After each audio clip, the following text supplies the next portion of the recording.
This is the Patriots Drive Podcast. We are all Patriots.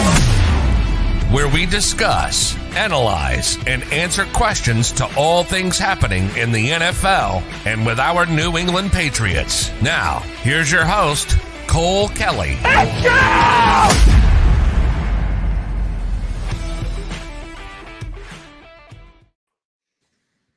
Hello and welcome into another edition of the Patriots Drive Podcast. This is where we're at. This is where we're at in the season. Just I don't even. Last night's loss kind of took the words out of my mouth. I'm kind of speechless. I don't have. We'll see how much I have to say about it tonight.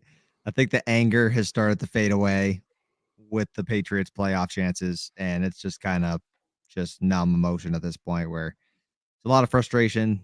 There's a lot of just, this is what I kind of have come to expect with this team at this point, and it stinks because this is not up to Patriot standards, but that's the way this team's playing right now. So I'm here with my co-host, Jace Campbell. How's it going, Jace? I'm still in disbelief. I don't even know what to think. Like walking around today just thinking it was something that didn't happen last night. The ending was just, it's something that you'll probably never see. And I feel like Patriots fans had just gotten over the Miami Miracle, and now you get this crap, and it's going to linger with them. And I mean, it comes in a game where it was pretty must win. Like you saw the chances. It was like a 55% chance of making the playoffs if you won. Now it's down to like 24% chance. So it's not like it put you out of the playoff picture, but it makes it a lot harder with three tough games coming up right here against teams that are a lot better than you are. And it's really demoralizing as a Patriots fan. It's just this whole season has just been kind of demoralizing. I think that's a good word for it. I mean, just the worst part is the phone calls, the texts from friends after stuff like something like this happens. The comments and conversations you have to have about it at work the next day. It's just like you said, the Miami Miracle still wasn't in. It was in the rear view mirror, but it was still, you could still see it. It was faint, but you could see it. Like that, the commercial they have for the NFL, one of them shows it, with the dots and the, I want to play with blah, blah, whatever. It's like, we can't ever forget it. And now this is another one that's going to be up there with the Miami Miracle, the Colts play, and it's just, it's tough. I don't know. It's inexcusable. It's not up to the Patriots playing standard. It's not Belichick smart football. But like we talked about kind of all this year and a little bit last year too, this is kind of what we need to come to expect with the Patriots, because there is no, this isn't the Patriot way, because this has been the Patriot way for the past 4 years since Brady left. We haven't been fundamentally sound. We haven't executed well. We haven't been good at limiting penalties or not making key mistakes in key situations. This is the team we've been. We've been so mediocre and have fallen back to the rest of the pack in the NFL. It's tough. It's tough. I don't know what to say. And I love Jacoby so much, and I think there's no better way to possibly handle that situation. Yeah. At the end of the day, he made some big plays to put us ahead in that game. And did he make a huge mistake and it should have never happened? Absolutely. But he was so accountable about it that I saw a lot of people talking about, please don't hate on Jacoby. Please don't do this and that. You could tell that he was hurting last night. I mean, as he should be, you know what I mean? When you make a mistake that critical and kind of ends your season almost. But he was hurting bad. And I felt for him a little bit, because I love that dude. He's such a good player. He's tough. He's gritty. He fights for this football team. He's the only reason that we even got 7 of the wins we got. So it's tough. I don't know. Like I said, the frustrations are there, but they're starting to fade away, and it's just like numb at this point where it's like, can it get any worse? And it just keeps getting worse. So it's just kind of what I've come to expect. And if you expect the worst, it's hard to be as disappointed, because it was as shocking as it was. I wasn't extreme. I was shocked, but I wasn't as shocked as I would have been if this wasn't what I expected the Patriots to. I expected them to lose in some stupid way like this and blow it. Yeah, and Carlos, I don't know if you were at the game. Let us know in the comments if you were. Then I'm sorry, that's a horrible one to be at. But I will say this. Being down 17-3 at half, I think me and a lot of Patriots fans thought there's no way we're going to come back from this. They fought, they battled, they came back. But I agree with what he says here. The new Patriots way for 2, maybe even 3 years without Brady, it's been blocked punts. It's been bad special teams. It's been uncharacteristic pre-snap penalties. It's been horrible clock management on the offense side of the ball.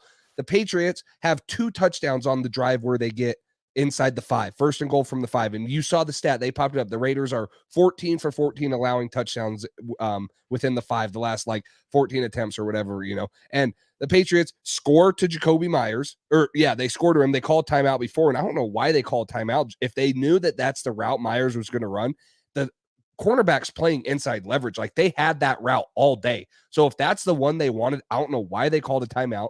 Yes, Mac Jones missed a pass earlier in the drive. And then on 4th down, you go for it, and Mac Jones scores a touchdown, and there's no awareness and this is probably on Mac Jones. I'm not saying it's not, that Johnny Smith isn't set. And so he snapped the ball. You take 7 points off the board right there. And that's a huge difference when you go first and goal from the 5, and now you kick a field goal, and you had 2 touchdowns taken off of the board. So to me, it's frustrating because everyone says, oh, that's so uncharacteristic of the Patriots. You don't see punts blocked. You don't see uncharacteristic. Yes, we have. The reality of it is we have seen that with the Patriots the last 2 or 3 years. It's almost like the Patriots are accustomed to making those dumb mistakes. And I don't know what it is, if it really was just Tom Brady being Tom Brady and such a, leader on the field and in the locker room, but it's just, that's what it has been. And it's sickening to sit here and keep saying, oh, and Bill we trust, and Bill we trust. Bill's a great coach, but the position that he's put us in with coaching staff and with the roster, he can't overcome that. And we're starting to see it. He cannot overcome the deficiencies that he's put this roster in. And it's hard to excuse him in points because he makes it so hard, because he's the reason Matt Patricia is in the position he's in. He's the one who thought this was a great idea to put him as OC. He's the one that allowed Patricia to have this Patriots offense be ranked 30th to 32nd in a lot of major key categories outside of like the run game. Like, we're dead last, I think, in red zone efficiency, EPA per play. Like, our offense is horrible. It's horrible. If you take Ramondre Stevenson out of this offense,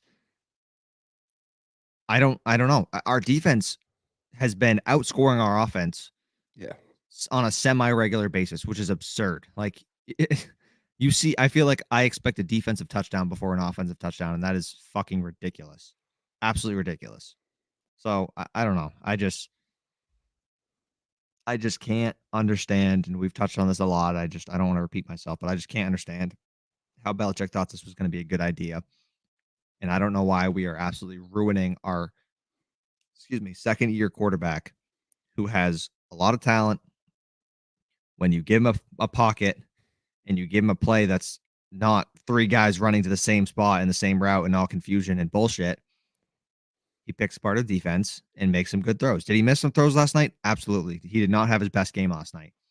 But along with a lot of other games this season, it's not all on Mac Jones. He hasn't been the guy that I would put the blame on for the most part. I think one reason that we see Mac Jones missing these throws down the field is because he never does it. Like, he never gets game reps. And I don't know what they're practicing. No one knows what they're practicing, but there is no way that they just throw vertical routes in practice and then come into the game and run this flat pass screen heavy offense and stuff that we're seeing. So the problem for me, he's missed on a ton of throws that he should hit on, but where's his game reps? They're not even they're letting him throw it down the field maybe 3 or 4 times a game. And I think he did throw it down the field a little bit more yesterday. So he had more opportunities to miss, but he still hits Jacoby Myers wide open on one of the last drives down the game. He missed him on another one.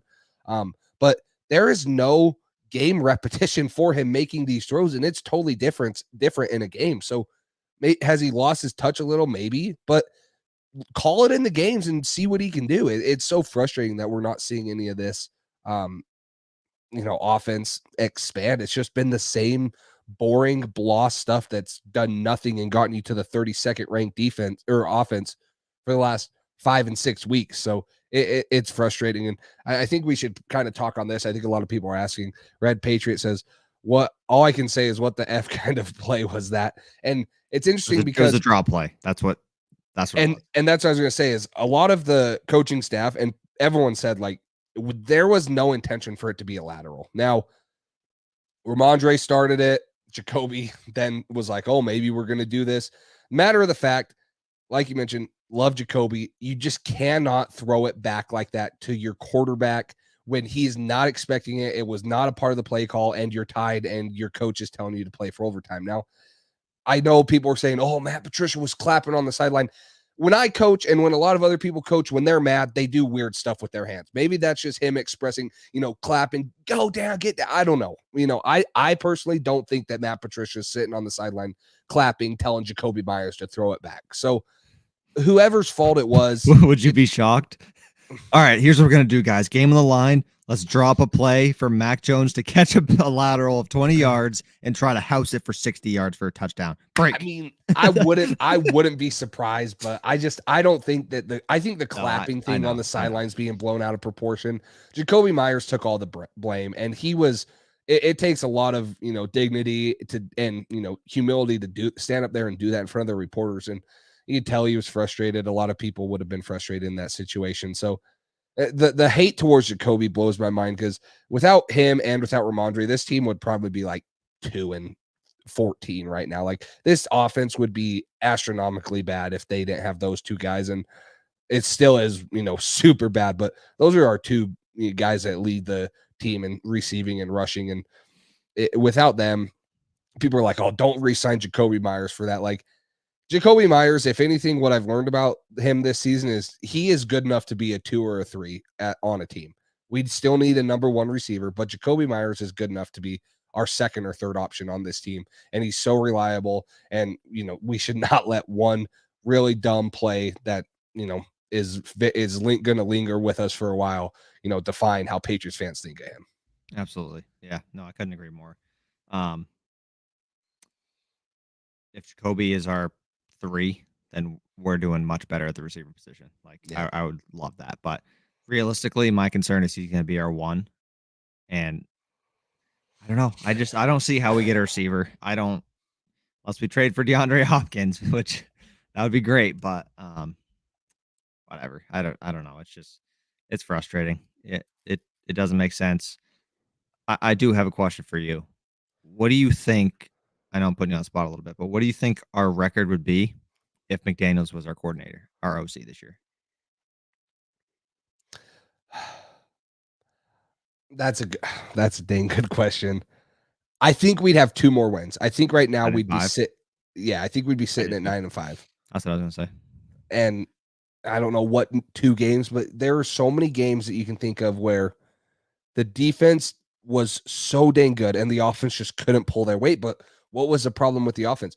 Predictability, no explosiveness, no creativity. I think Josh McDaniels would have at least brought creativity, and maybe Bill Belichick's the conservative one telling Matt Patricia,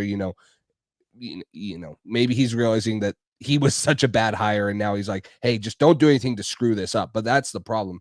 That's not what we need. And maybe he'd let Josh McDaniels have a little freedom, be like, hey, run your stuff. You know what you're doing. You've been in the Patriots system for however many years. But I would say 2 more wins if Josh McDaniels is there, but it wouldn't give me any more confidence that the Patriots were, going to win the Super Bowl this year. I think the only thing it would have helped is that Mac Jones would have looked a lot better this year, and maybe you'd have a couple more passing yards and a couple more passing touchdowns for him, and a lot of Patriots fans wouldn't be down on him this year. That's what I think he would have bring. He would have developed him a lot better than Joe Judge and Matt Patricia did. Yeah, I agree. And you see his frustration every single week come out, and it's like, how can you blame the guy? And you look at the Raiders sideline, and then you look at our sideline, and everybody's just like, nobody has any confidence that we're going to do anything. No. It's a miracle when we score a touchdown. Like, that's not the modern day NFL. You see guys throwing for 4 touchdowns a game sometimes, and we're lucky if we score a touchdown a game. It's ridiculous. It's not like the Raiders are a good defense either. They have Max Crosby and Chandler Jones, and that's their main 2 guys. And outside of that, they're not a great defense. We really should have carved them up. The running game got going got going late. That was good. I don't know. Same stuff. The Raiders tied the season high for any NFL team in penalties, and we still lost. And we had a fumble recovery, a pick six. Excuse me, not fumble recovery. We had a pick six for a touchdown. Still lost. Yeah, I don't know. I don't know. It's the fact that we have to rely on the defense holding a team under 24 points or the defense to score a defensive score or a touchdown is honestly sickening. Like that, we have to rely on things like that for the Patriots to have a chance to win. Every week is just like, oh my gosh, this is like it. The one good week we had on offense was Minnesota, and I don't know what the outlier was that game. I don't know if Matt Patricia just opened it up and Mac just felt so confident. I have no clue what the heck that outlier was, but this offense has been nowhere near what it was in that Minnesota game. And it's been historically bad. And I hope that there's something that changes. I see people in the comments talking about Bill O'Brien or, who's going to be the next offensive coordinator. I don't know who's going to be the next offensive coordinator. Personally, I've fallen off of Bill O'Brien. I think that he's done a really bad job at Alabama this year. They have like 4 receivers that went into the transfer portal this year because they don't want to play for him again. And he's just has not done enough with the talent that Alabama has. So would I take Bill O'Brien over Matt Patricia? Heck yeah, I think anyone would. But I still don't know if Bill O'Brien's the answer because you're starting to see Alabama, who has all this talent, have some deficiencies in their offense, and they have a Heisman Trophy winning quarterback in Bryce Young. And there's, a lot of concerns and complaints about him coming back into the NFL.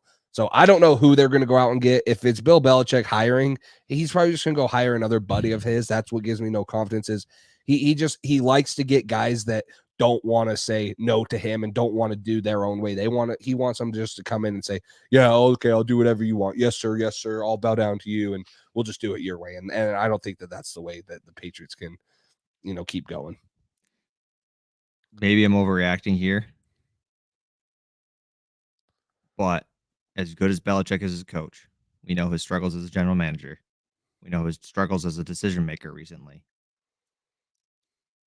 If he brings Matt Patricia back as OC next year, or if his philosophy is,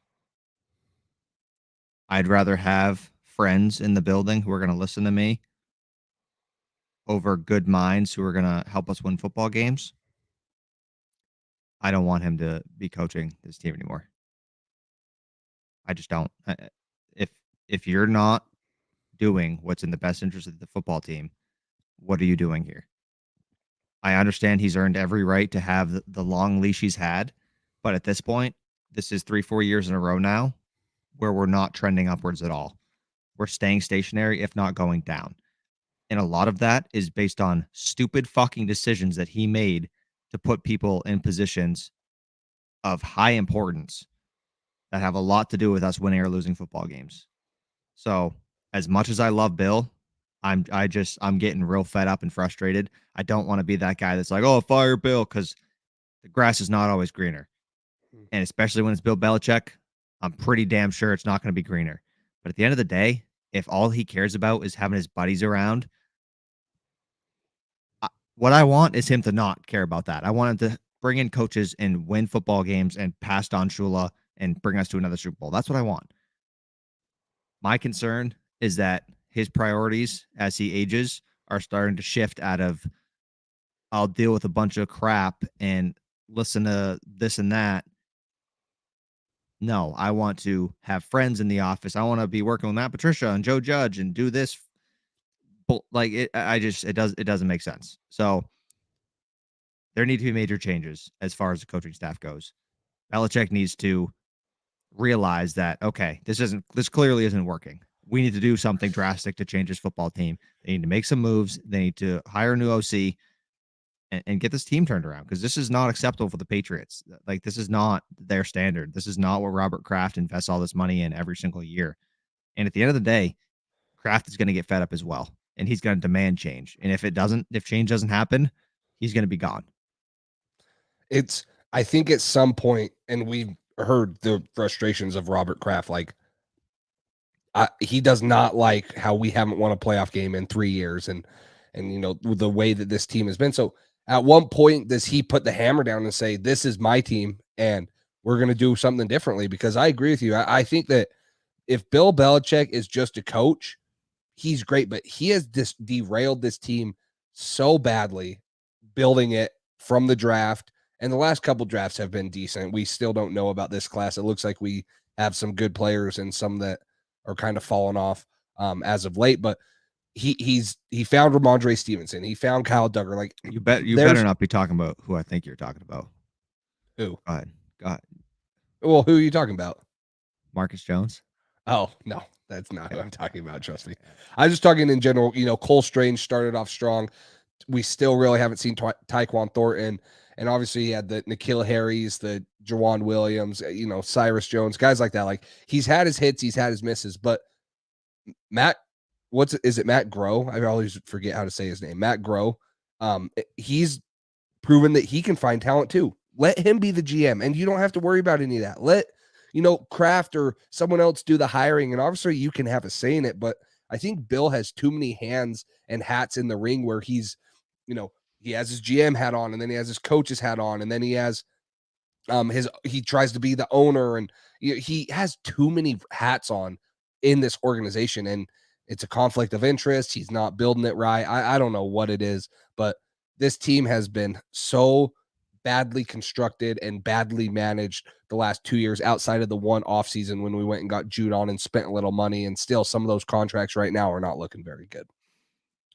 We all remember how bad the Cam Newton offense was. Yeah. This offense has been worse. Yep. And that's ridiculous. That offense averaged more points a game than we are right now. And our defense has been balling out and scoring touchdowns for it. It's just that's where we're at right now. I don't know. This offseason is going to tell a lot about the direction of this football team. Jermaine's hurt. We're all hurt. We're all still in disbelief. As you can tell, we usually have a lot of things to say. We still do have a lot of things to say, but I'm just there's points tonight where I just all you can do is shake your head, and it just kind of leaves me speechless what this team has been doing right now. So, you want to get into the good, bad, injured?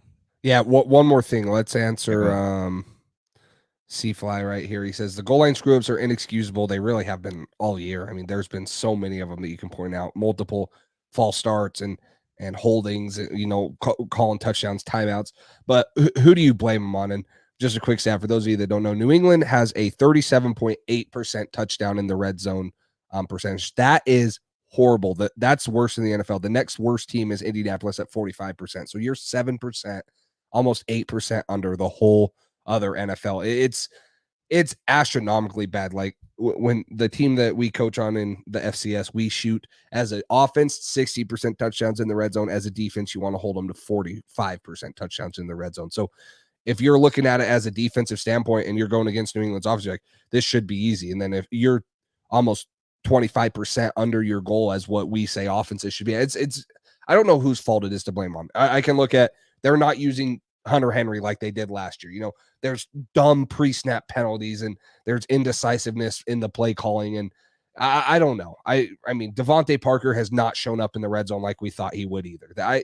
There's so many things that you can point out. I don't think it's just one, especially when it's as bad as it has been. There's definitely not just one key point as to what's been the problem in scoring touchdowns in the red zone, but they've got to fix something, especially going into next year.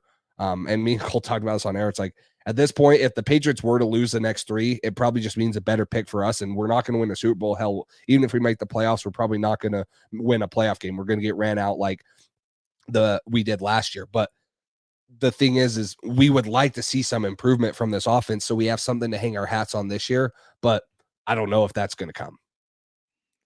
At this point in the season, it's been 15 weeks. It's not getting better than this, especially Dolphins, Bills are the last two. Bengals next week with a couple hurt edge defenders. So maybe next week this offense will show up a little bit, but it's going to be false hope, whatever it is. So it doesn't really matter. Shoot, what was I just going to say? Anyways, so yeah, I don't know. Let's see if I can find it. Oh, yeah, that's what it was. Devontae Parker. How many times have we seen a fade to Devontae Parker in the end zone this year? Not half as much as we thought we would. I mean, you saw it super early on, and it didn't really connect. And you haven't seen it since. You just that's it. You sign this guy, you traded for this guy, and you're gonna give up after a couple of attempts don't work. And what is it gonna hurt? This what they're doing is not working. So try it. Try something. Try it. Um, I think yesterday, I think they could have ran the ball 3-4 times and they would have scored a touchdown. I think this should have scored a touchdown anyways when they were at the 1. Um, I think you hand the ball to Ramondre 3 more times and he's not getting stopped. So that's my opinion on that. Play calling.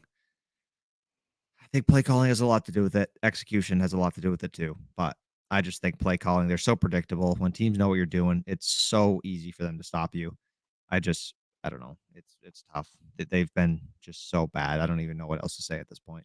Yeah, it's like we get into the red zone, and for me, I just expect to kick field goals at this point. And I have Nick Folk on my fantasy team, so I don't hate it, but it's so damn frustrating. It's, you get in on 1st and goal from the 5, and you get 2 touchdowns wiped off the board. One because you call a dumb timeout, and I don't know, maybe it was smart, but they also got a touchdown added to their scoreboard as well. So yeah, so you have that. We don't even need to talk about that. it's. I mean, they lost. There's nothing we can do about it. That was not a fucking touchdown. His foot was on the line. Whatever. It wasn't, and I talked to my dad about this because he was like, "That was not a touchdown. It wasn't a touchdown." But the damn Patriots should not be in that spot to let the officials make a call that is that important. Get out of it on 4th and 10. Get out of it on 3rd and 10. Don't let them drive the field like you just did. Like, yeah, it's frustrating that the refs made another call that screwed the Patriots, but we should not have been in that situation. The Raiders defense is horrible. And I mean, the pass rush really was not there. I mean, Uche got a couple sacks. Judon was kind of irrelevant, but it was frustrating. And you're missing 2 corners, so that's a big hurt. But don't be in the situation to let the refs screw you out of the game. And that's my opinion. Although it sucks that it happened, you don't need to be in that situation. You could have gotten out of that drive way before it ever got down to the red zone. It sucks that it sucks that you have to make up for the shit officiating. Like, it's been awful this year. I don't understand. This is what makes me angry about multiple different sports leagues. The MLB had the whole thing with the juice baseballs with the Yankees, like trying to get Aaron Judge's home run record, like all that shit. The NFL has had horrible officiating that has cost teams multiple games throughout the entire year. How do you have a business, a organization this large that fucks up so many games? That's what I don't understand. There's access to replay. You can watch every single angle of every play and get the correct call.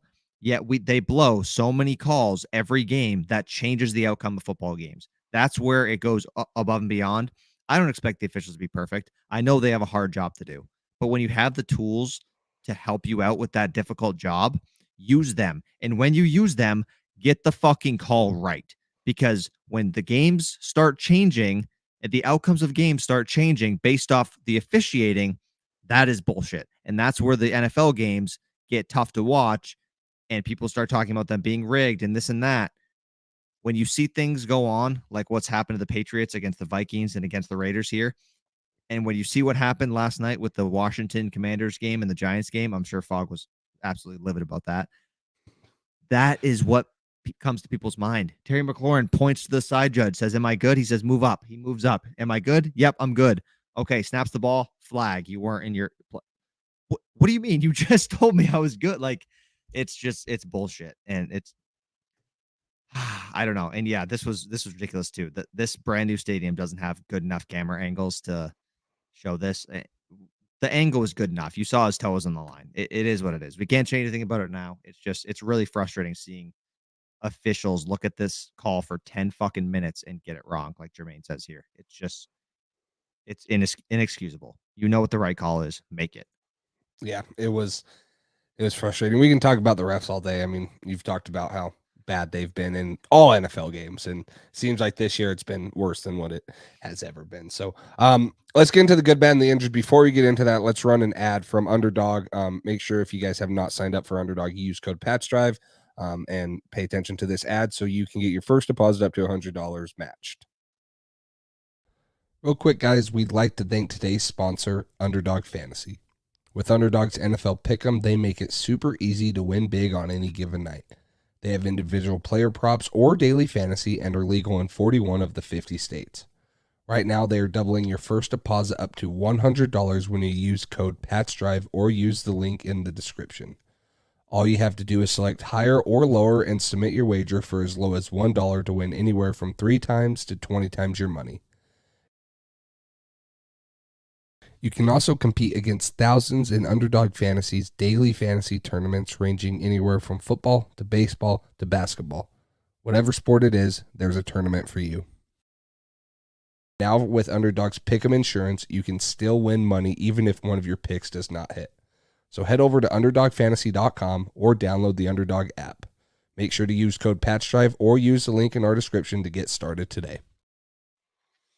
Yeah, thanks to Underdog Fantasy for doing that. Make sure you guys, if you're into sports betting or betting the over-unders, that's legal in 41 of the 50 states. So make sure you guys download that and do that. Use our code.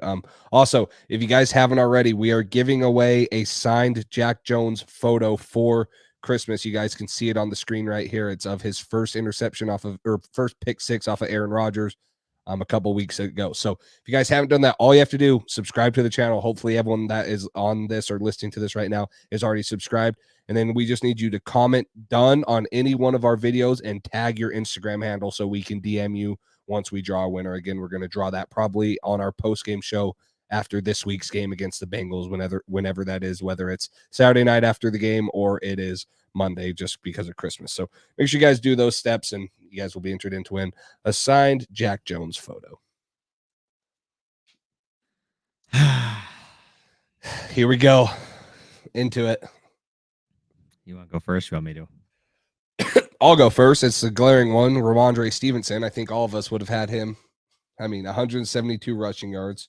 Then he goes for 172 rushing yards and then -4 receiving yards on 2 receptions. So he has 168 total yards and a touchdown. The dude did it all. And what's impressive is he did that on 19 carries. So 174 divided by 19. Sorry. He's going for 9.1 yards per carry. And someone else said it, and I'm sure you'll get into it. You can still use it. The offensive line was pretty good, but Ramondre Stevenson running the ball was really, really good, just like he has been all year. He was really good. And my first one might be, I don't know how people are going to feel about this because there were ups and downs in his game. I'm going to go with Marcus Jones. I think that the height disadvantage he had on Davante Adams and DeAndre Hopkins, I haven't seen a rookie wide receiver with those kind of physical disadvantages lock up 2 elite top tier wide receivers as well as he did. He did a tremendous job for 95% of the game against Davante Adams when he was lined up against him. Same thing with DeAndre Hopkins. He did a great job. I know he had help. At times. But that was the first drive with the Raiders, that deep ball to Davante. Yep. That makeup speed. Incredible. That was such an underrated play. That was a phenomenal play. And crushed momentum for the Raiders immediately. Incredible. That was a great play. So Marcus Jones, I don't know. Maybe I like Marcus Jones too much. I just think he's so versatile and has brought so much to this football team. But he has been tremendous. Like I said, his ability to lock up 2 of the best receivers in the NFL for 90 to 95% of both games, incredible for a rookie. I'm so impressed with him. Yeah, I don't think there is a way to like Marcus Jones too much because he really has been the most versatile dude on our team, returning punts, playing on offense, defensively. So he's coming into his own. And yeah, Davante Adams, 4 for 28 receiving on 9 targets. Who would have thought about that? And honestly, when the Raiders offense got going, it was because they weren't targeting Davante Adams. Mac Hollins. Yeah, Mac Hollins, Keelan Cole, 2 for 50 and a touchdown, which shouldn't have been a touchdown. Darren Waller comes back, has a big game. So credit to the Patriots defense, secondary, Marcus Jones, and the game plan for taking away Davante Adams, because I don't think a lot of people had Davante Adams going for under 50 yards. He's that good of a receiver. So Next, good for me. I'm going to throw Kyle Duggar on there. Defense, again, we talked about that. That play was phenomenal. Like He's so the awareness and the burst. You talk about him going from 0 to 60, like the way he gets in and out of, he sees it, and then once the ball snaps, he's creeping up, takes it, he juggles it, good enough concentration to catch it, and he finishes with 6 tackles. 4 of them were solo. So Kyle Duggar really swung the momentum of that game when he made that play and got the pick 6 for the Patriots. I'm gonna go with I agree with you, by the way. That play was awesome. It's just he's a ridiculous athlete. Like you said, that the ability to get to that football that quickly and make that play look so easy, that's not an easy play. No. Like he made that look routine, and there's not a lot of players in the NFL that would make that play. So he was awesome. Next guy I'm going to say, he didn't have as many stats as he's had in the past, but I thought Uche put a lot of pressure on the quarterback when he was out there in pass rush situations. He made Derek Carr get out of the pocket. He made him throw the ball away a couple times. He made him throw it low to a few guys. I think Uche has really been progressing. It's unfortunate that we can't really use him on run downs, and he's only on there in obvious passing downs. But boy, when he pins his ears back, he could create havoc. And like we talked about last episode, I believe, what's made him transform, in my opinion, is not just having his speed rush in the bag, but he's developed a bull rush. He's gotten stronger, more physical. And when you can incorporate those two with his elite speed and bend around the edge, that creates a really good and dangerous pass rusher. So Uche's been really great the past month. Yeah, he's coming into his own too, a guy that we need to, play opposite of Matt Judon. So this one's tough. I don't want to give it a good because Josh Jacobs was 22 for 93, but he's the leading rusher in the NFL. He's had 100 yards in like 5 straight games before coming into this. You hold him under 100 yards. He has 93. Zamir White has 4 yards. So in a way, I'll give the running rush defense a good. I think it helped to have Christian Barmore back. You saw half a sack go to Godshaw and Lawrence Guy, and then Jawan Bentley. And so in a way, I'll give the run defense a good just because not many teams have held Josh Jacobs to under 100 yards, and he's pushing 1,500 yards on the year. So it's pretty impressive to keep him intact. And if you would have told me that, Derek Carr throws for 3 touchdowns, I would have been like, yeah, this is probably a blowout because that means the run game's going and Josh Jacobs is doing his. But, New England actually kept Josh Jacobs intact for the most part. Yeah, I'd agree there. Do you have any more? I got 2 more. You can go ahead and say both of them. Okay. Nick Folk, 3 for 3, 54-yard field goal. That's no old man's leg right there. He got that thing in. True. There. I know it's a dome. Why is it? What I swear though, every kickoff he has, he puts it at like the 7-yard line. So one of them he put at like the 17 or something. I was like, ridiculous. he could boot a freaking 53-yard field goal, and then his leg on is just like a balloon. It's like, so yeah. So they got a couple good field positions on some of those, but yeah, that's true. So 3 for 3 for Folk with the 54-yarder, and then O-line. I thought they held up well. I thought Matt got the ball out of his hands pretty quickly at some points, but it wasn't like he was on his back all game long like we've seen in the past. So Trent Brown said he lost 12 pounds with an illness he had, so maybe that excuses him for the past few weeks. That's a lot of weight when you're sick to lose. So I don't know. Maybe that's not a lot of weight for him. That's only like 0.5% of his body, but like that's 2%. 12% is a lot for me. That's a little bigger chunk out of me than it is out of Trent Brown at 380. So but still, that obviously he was dealing with something serious. So you got to give him a little bit of a pass for that and fighting through it and trying. But he looked a little bit better. He still got beat pretty bad on a couple pass sets that he had, but I thought the O-line in general did pretty good for the most part. Give Mac a little time, and that's the last word I got. Yeah, it was. Yeah. Anyone else, or you want to move on to the bad? We'll go bad. Good. Okay. First one, and I think this is obvious, and I still love Mac Jones, and if you put a better situation around him, I have 100% confidence that he can do it. But 13 for 31, 112 yards. He doesn't get sacked. Like you mentioned, you put the offensive line on the good list because they don't allow any sacks. And he throws that. This might have been his worst game of his career, in my opinion. Just this was a defense that gave up a 98-yard drive to Baker Mayfield and the Rams, who had 48 hours of him on the roster a week before. and y'all know their second half problems and giving up leads. And I hate to put him on here just because I feel like he's getting such a bad rap for something that is not all necessarily his fault. But he doesn't have Johnny Smith get set on that QB sneak. He's not looking over. He throws 40 something percent completion percentage and 112 yards and no touchdowns, no interceptions. And I got to put him on there. I mean, he's bound to have a couple bad games, and he has not been what anyone thought he would be this year, especially his touchdown to interception ratio. So I'll put him on there. It was just disappointing to see that. Yeah, I didn't think he was great either. I wouldn't. I personally didn't think it was the worst game of his career. I think we've seen him play worse, and it's so hard to give him a hard time when you see the philosophy behind our offense right now. It's not helping him. He's got no help. So maybe I'm making too many excuses for him. That could be true. I love Mac. I have a lot of faith in him. I think he's a good quarterback. He missed some throws that he should have made, and maybe that would have made a difference in the game. So, yeah, I don't know. Mac coaching.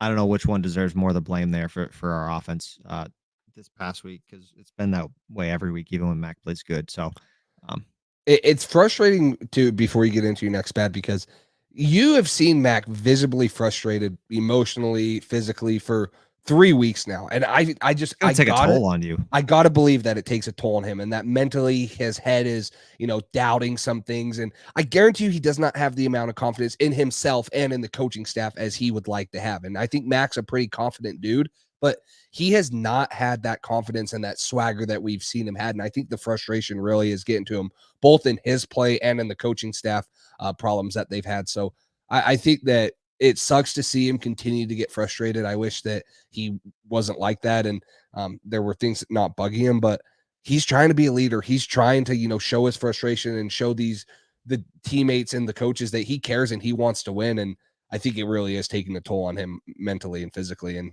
it's kind of leading to some of the problems he's had. Yeah, no, I agree. I agree with you there. I think that's not to dissolve all blame of Mac Jones, because he has his ups and his downs. I don't know. The coaching has been so horrendous around him that I have a hard time evaluating whose fault it actually is. But moving on, a guy that's been mentioned, I've seen in the comments a few times here, Miles Bryant. He stinks. He is not good at the football. That is not a skill of his. I don't know. He gets targeted in key situations and he gets beat a lot. I get it. Belichick likes that he's a smart football player and he's in the right place at the right time. But guess what? I could be in the right place at the right time, but that doesn't mean I'm not 30 yards behind the receiver who's running a 4.2 while I'm running a 5.8. Like it doesn't matter. So I don't know. Miles Bryant, he absolutely got exposed against the Bills last year, and he's been starting to get re-exposed again lately against some not even super great receivers. It's just he is not great. So he's got to be on the bad list for me. Yeah, and he was kind of put in a tough position, obviously, with Jack Jones and Jalen Mills out, our two top corners, in my opinion. So having those two guys out thrust him into playing a lot more snaps. Now, they could have played a lot more safeties. They could have put Adrian Phillips in the slot or Jabril Peppers and, maybe not play Miles Bryant, or just keep two corners on the field in your dime package and bring a safety in, because I think Jabril Peppers would do just as good. He wouldn't do any worse than what Miles Bryant did. But, yeah, it's frustrating because I saw potential in him last year. I really thought that he had something to him, and he's just gone downhill, and it's not looking good for him. And yeah, he's a smart football player. Bill says it, but at some point, like you mentioned, like, you got to have ability too. Yeah, you can, and it hits me deep because I was a lot more of a smart and instinctive football player than I was. Like, I was not. Jace is Miles Bryant. I'm 5'10", 220, and I played linebacker. I wasn't, 6'3", blessed with long arms that could cover, 10 yards of the field and stuff. And so at some point, your smarts only takes you a certain part of the way, and you can get, like, I think Adrian Phillips is very smart, and he's not like the most athletic player, but he still can make plays, and he's physical, and you just don't see that with Miles Bryant. Like, he tries to put himself in there. I don't know if he's overthinking things, but he is not having any success so far in this Patriots system, and I don't see him being on the team much longer. Adrian Phillips is like a good mix of both, where he's Yeah. smart and he has enough athleticism to really make an impact still. Yeah, Miles Bryant has not been good, but you got another one you want to touch on, or I got a couple quick ones, but if you got another one, go ahead. Oh, this is in my opinion, and this might be a little bit of a rant. What Bill Belichick said today, I'll put this on the bad list.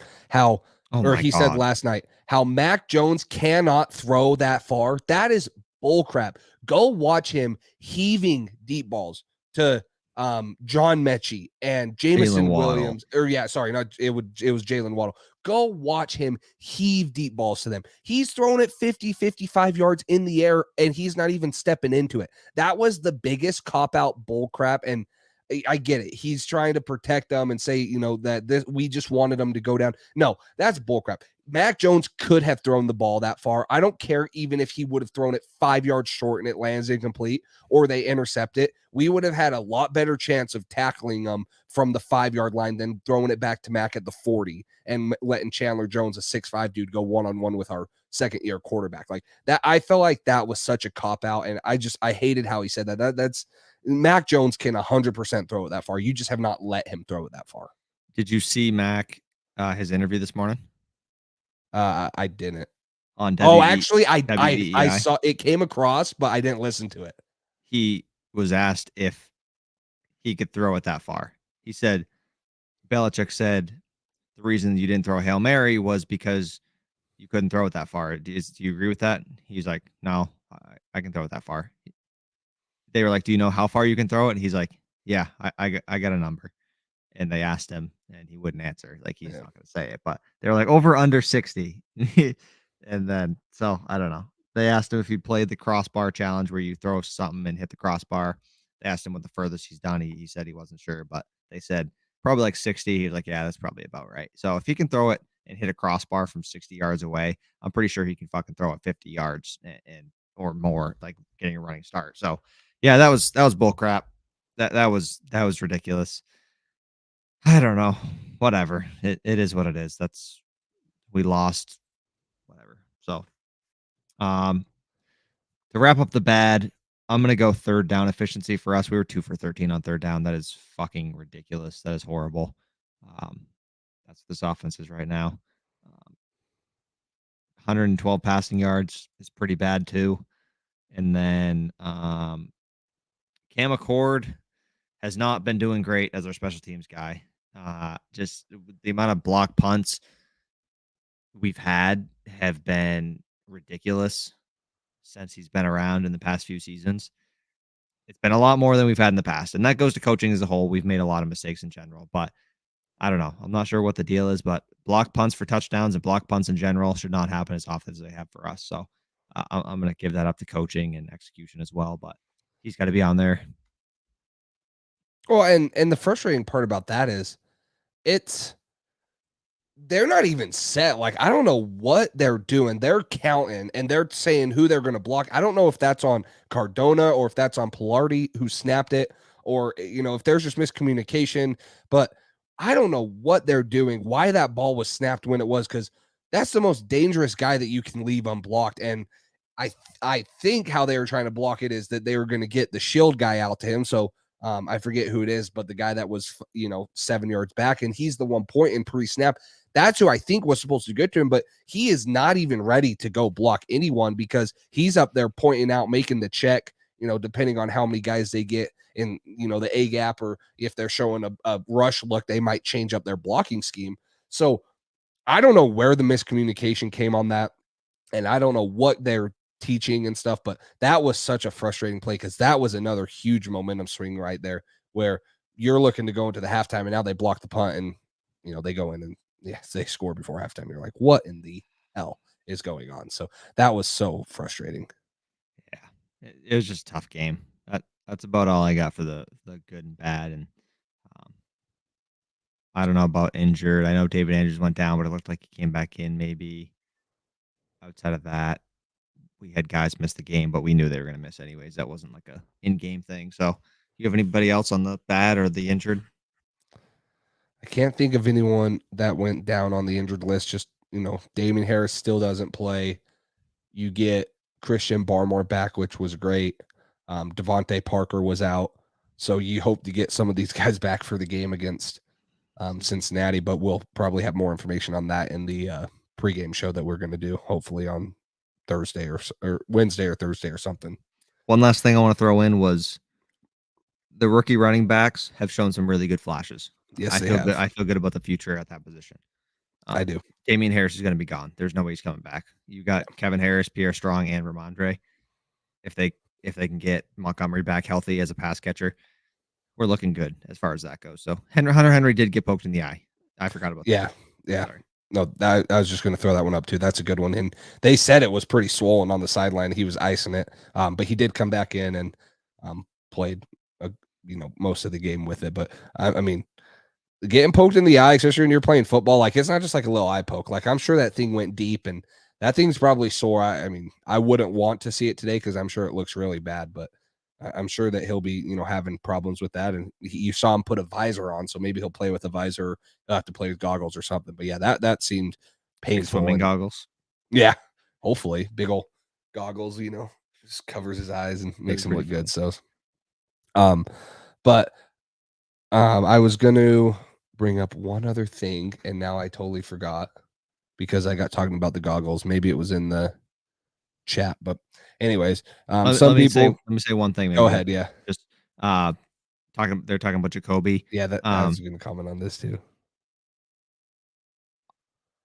If we don't bring back Jacoby, we better be getting Hopkins and drafting a guy, because if you don't bring him back this passing game, sorry.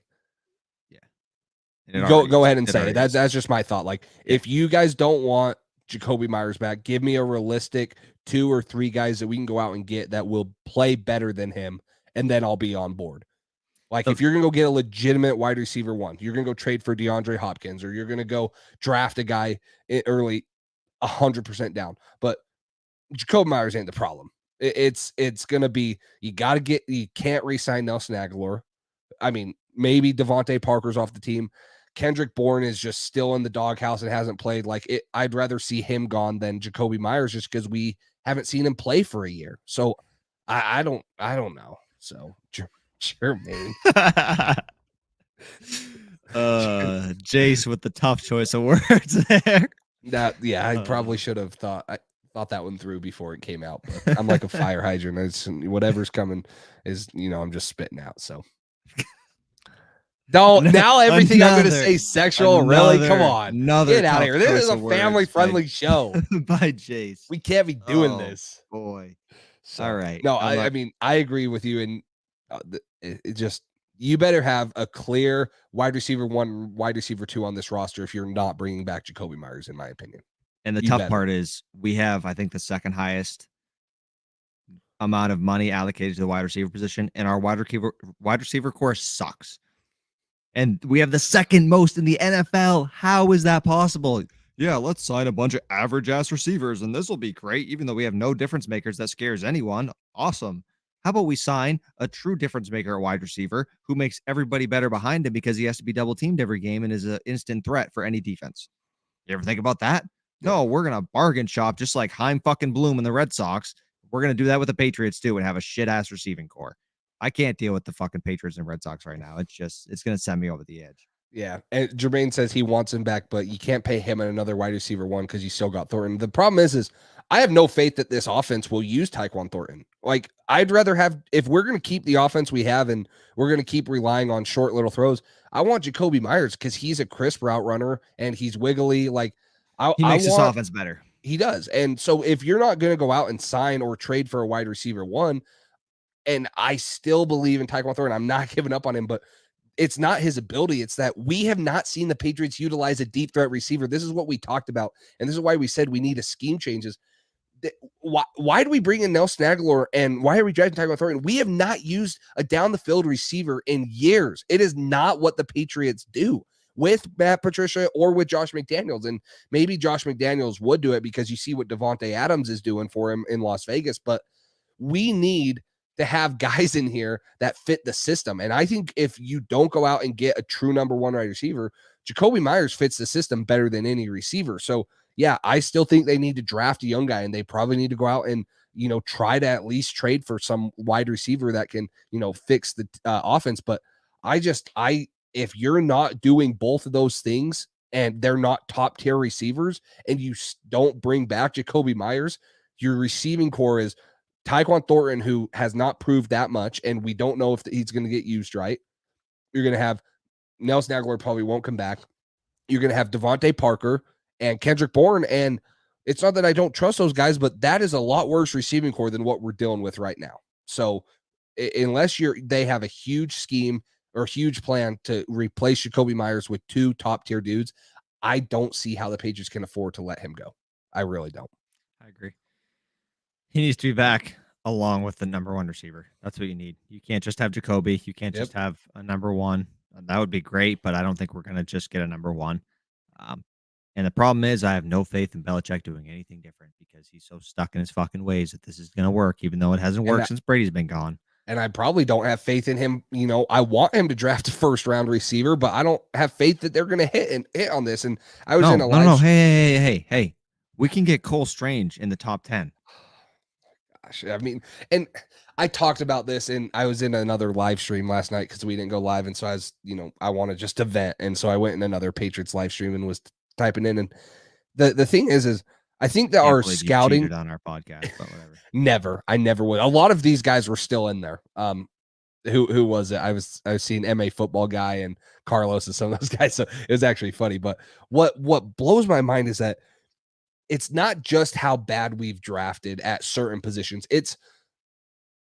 I would love to see us take George Pickens over Tyquan Thornton and see if he's as bad or if he doesn't develop. I almost question if it's the coaches developing them. We don't have guys that have developed or have coached at the positions for a long time. And so when you bring in young talent, yeah, they're going to be great college players. If you're drafting them in the first, second round, these guys are studs, but you can't have a great college receiver not get any better for the rest of his NFL career. So I almost wonder what we're doing at certain positions. The wide receiver position sticks out for me.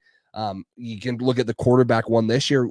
We are not putting any coaches around him that have any experience developing into NFL superstars. And so I don't know if the Patriots would have taken Pickens over Tyquan Thornton if Pickens would still be having the year he's having this year. I really don't, because you say, really, at some point, the Steelers are not just finding these gems in the late rounds at the receiver position over and over and over again. At some point, you got to say, yeah, they're finding good players, but they're developing them into hell of NFL and positional and scheme fits. So I don't know how New England fixes that problem, but I think they need to find more coaches that can develop these young players, because the way New England's going to get out of this slump is finding young players that will eventually take over for these older players, and then, trading for the guys when you need to fill in the holes. But you got to rely on developing these young players, and it has not been the case the last couple of years.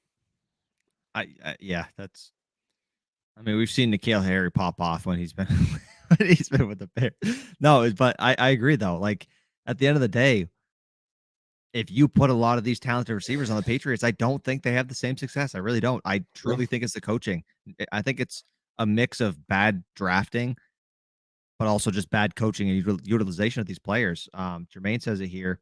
They don't let Tyquan use his speed. They don't utilize these players correctly. If Tyquan goes on the Steelers, I'm sure he's doing a hell of a lot better than he is right now. And I think Pickens, like you said, would not be doing as well here. So I totally agree with you. I think that's a big problem. I think there's so many problems with this team right now. I don't know. I have a hard time seeing a direction, because I think so many major changes need to occur for us to be a Super Bowl contender again. And I don't have faith that Belichick is going to do what's necessary to bring us there, which is shocking to say. I never thought I would be at this point, but that's kind of where I'm at right now.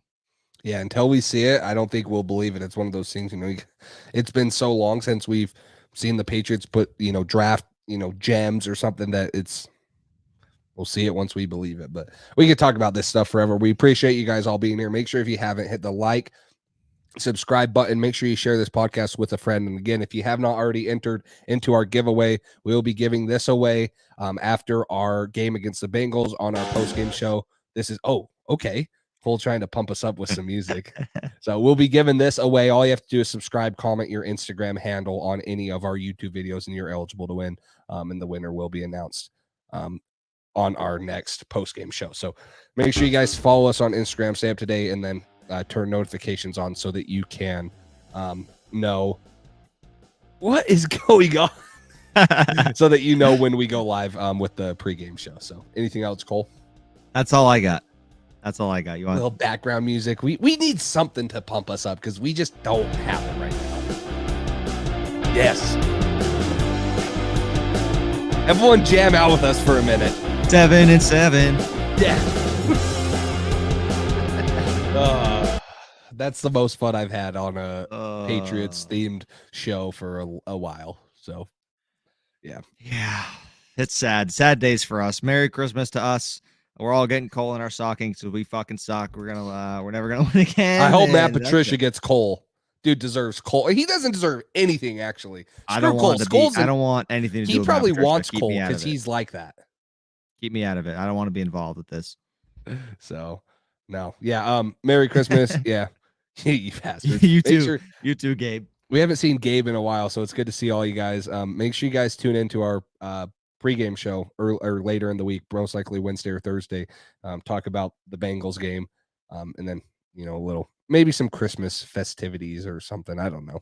Maybe we'll do something. So Jay said he's going to dress up in a Santa costume and dance on the table. So I might wear a Santa hat. I don't know if that's exciting for you guys or not. I don't know if that makes you guys want to come in more and see that or less, but that's what he said is going to happen. So I guess maybe he'll have a little surprise. I don't know. We'll see.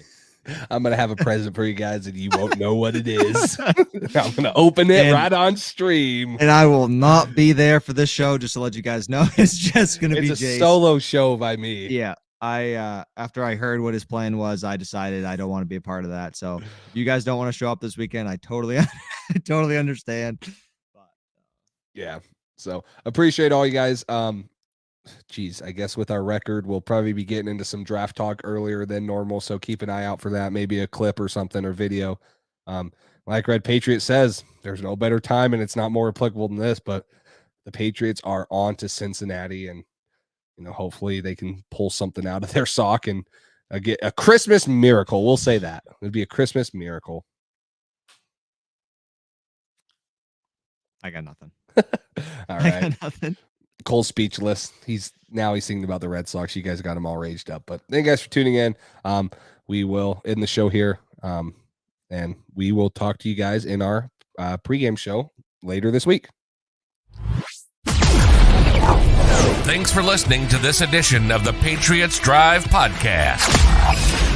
Follow us on social media to stay up to date with all things New England Patriots. Make sure you tune in to the next episode and check out patriotsdrive.com for more great content. We're on to Cincinnati.